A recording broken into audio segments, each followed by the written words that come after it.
Samsung DeX is a feature that transforms your Samsung device into a desktop or Chrome OS-like interface. And when I saw MKBHD's video on the Tab S8 Ultra and he turned on Samsung DeX, I knew I just had to try it. Unfortunately, my tablet and my phone don't support Samsung DeX on it, and only these devices right here. Fortunately, I do have a Galaxy S9 phone from one of my family members, and I'm going to be using that phone to use Samsung DeX in this video. To use Samsung DeX, I had to use my computer to download the setup from the Samsung website in order to use it. In MKBHD's video, however, he used that natively. Which brings me to my first issue with Samsung DeX. You can't use it natively unless you have the Tab S4, 6, 7, and 8 models. Most of the support devices on this list, even some of the tablets and the newest phones in the market, need an external display to use Samsung DeX, which is just frustrating really. I found a YouTuber by the name of MRP, and all I did was use some peripherals and an app, and it made Samsung DeX display itself on his phone. No external display needed, by the way, and he was able to do it easy peasy. I'm going a bit off topic here, but this reminded me of a cloud PC app called Shadow, and it can make Windows 10 run on your smartphone, and you can actually play games on it. Why can't Samsung DeX just do the same thing, but like natively? Money perhaps?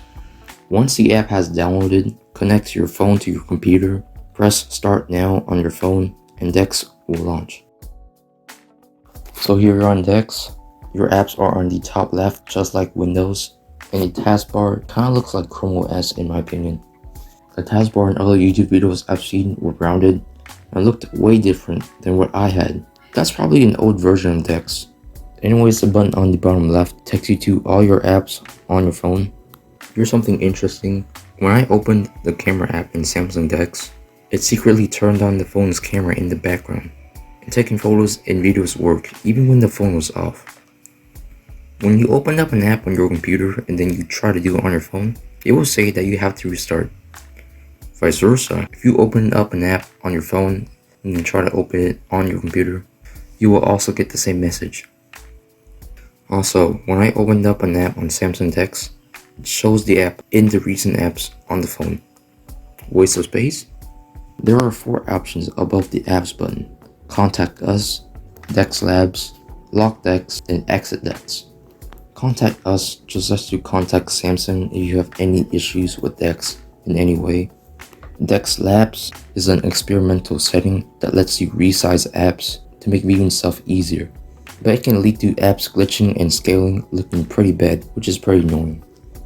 Lock DeX and Exit DeX is pretty self-explanatory, no explanation needed. These 3 buttons right here are recognizable. It's the recent apps, the home button, and the back button. On the bottom right, however, we have the keyboard, which turns on the keyboard on your phone and you can type stuff out using your phone. The volume icon turns on the volume on the computer and the phone. And the screenshot button takes a screenshot of the Samsung DeX desktop and you can view it on your phone. And then this is just your buttons. Now DeX is a good OS software, but it doesn't really have that much functionality like Windows or Mac or Linux. You can't really do that much here besides work and multitasking. Just like any operating system, the apps overlap each other and you can toggle apps. Only I couldn't get to toggle 4 apps like on Windows 11 for some reason, but at least you can stretch apps to make it that way. So yeah, there we go, productivity at its finest. But what about gaming? Now since Samsung DeX is using your phone to make the OS work, you cannot play PC games on it, obviously. So I just played some games in the Google Play Store, which were Sonic 1, Roblox, Geometry Dash, and Among Us. But it sounds like every single game every 7-year-old plays right now, bro. With the help of DeX Labs I just showed you earlier, I could resize the game to fit the screen, and I could game away. The game lags a lot for some reason, and then it crashed. I'm guessing it depends on the hardware you're using, because the next day, I used a different computer, which is this one, to play it, and it was still laggy, but it was much more playable than the last gaming session. Roblox was playable, the WASD keys worked, but you couldn't right click and hold to move your camera like you normally would on PC, which sucks. Geometry Dash was playable, I could just tap the screen and progress would be made, but like the others, it lags a lot, and I would die at certain points. Among Us was also playable, but it didn't have the keyboard and mouse support, so you would have to click and drag to move your character. But since I'm on a touchscreen laptop, I could just play it normally like I would on mobile. Now I didn't just use Samsung DeX on my computer, I also used it on the TV, and connecting DeX to the TV was much more easier than it was on computer. Now just like the TV remote, you can use your phone to control the TV by swiping down and clicking on the notification so that you can use your phone as a touchpad. Unlike the DeX computer experience, the TV had input lag, so moving the cursor across the screen was a challenge. Still, multitasking on the TV and searching up stuff was alright, but gaming was again laggy and difficult to play. On Sonic 1, I could move, but I couldn't really move and jump simultaneously. If Samsung DeX had the ability to make your phone a gamepad, gaming would be so much easier. Roblox didn't even display the mobile controls, and to move, I had to press and hold 2 fingers on my phone, move it, and that's how I would move my character.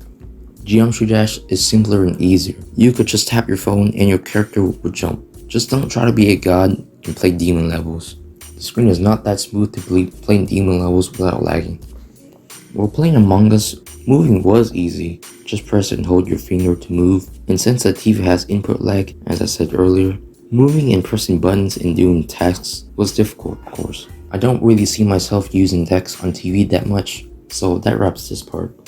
So yeah, I did some work in gaming on Samsung DeX, both on my computer and the TV, and to be honest, my experience with Samsung DeX was pretty good. DeX is cool, but it felt a little boring to me because the lack of functionality, and it didn't feel new. Gaming on DeX was just horrible, unsurprisingly, but then again, people would just use DeX for multitasking and work, so gaming on it doesn't really matter that much. I have yet to use Samsung DeX every single day and find it as a Windows or Mac alternative, but from what I've seen, it's pretty good. I like it a lot, 7 out of 10 for me. But yeah, that is Samsung DeX. Let me know about your thoughts about this below, if it's good or not. Until then, I'll see you guys next time. Bye.